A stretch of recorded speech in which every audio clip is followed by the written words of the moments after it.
Point আছে, আমরা এই চলে যাবো। এই আসেন, নাই গরম, এই গরম।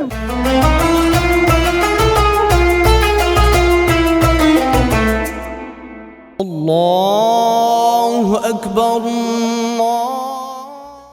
মাগফিরাত ও রহমতের আশায় ইবাদতের বিশেষ রজনী পবিত্র শবে বরাত। এই রাত এলেই পুরান ঢাকার চকবাজার যেন ফিরে যায় তার চেনা ঐতিহ্যে।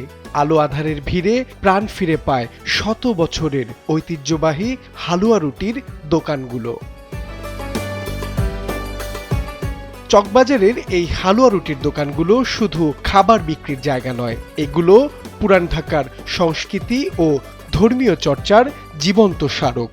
हम लोग ढाका ऐतिह्यवाही आदमी ढाका ये सब रात में फैंसी रोटी बेचते हैं, हलवा रोटी बेचते हैं।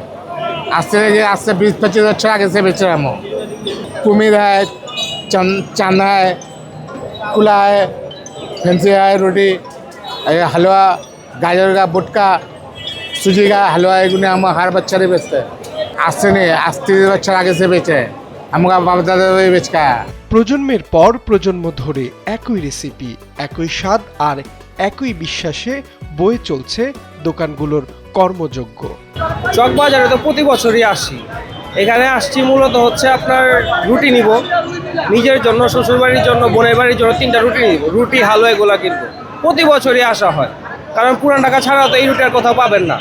আর সবাই বড়াতে আসলেই ফেন্সি রুটি হালুয়া খাওয়ার একটা নিয়ম আছে, আত্মীয় স্বজন বাইক পাঠানোর একটা নিয়ম আছে, এই কারণে আজকে আইছি এই জায়গায়।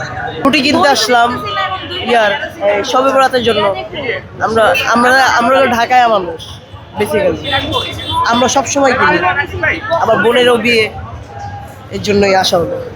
ইফতার কিংবা উৎসব নয়, শবে বরাতের রাতে এই রুটি হালুয়া হয়ে ওঠে দান ও মানবিকতার প্রতীক। শহরের নানা প্রান্ত থেকে মানুষ ছুটে আসেন চকবাজারে, শুধু স্বাদের জন্য নয়, বিশ্বাসের টানেও। এটা অনেক আগের থেকেই, সবাই আগে থেকে এইভাবে করে, আর বাবারাও করছে। শ্বশুর লাগে, উনি আজকে 40 বছর ধরে এখানে দোকানদারি করে। প্রতি বছর শবে বরাতে উপলক্ষে দোকানদারি করা হয়। কেউ মেয়ের শ্বশুর বাড়ির জন্য নেয়, কেউ ছেলের শ্বশুর বাড়ির জন্য নেয়।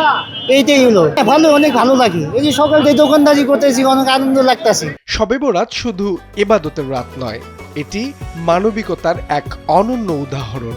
হালুয়া রুটির মাধ্যমে ভাগাভাগি হয় ভালোবাসা ও সহমর্মিতা।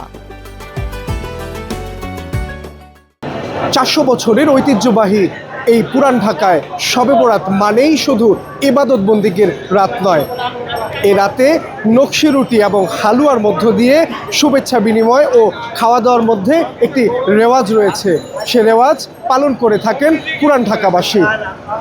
চকবাজার থেকে মাহবুব আলম শ্রাবণ, সময়ের আলো, ঢাকা।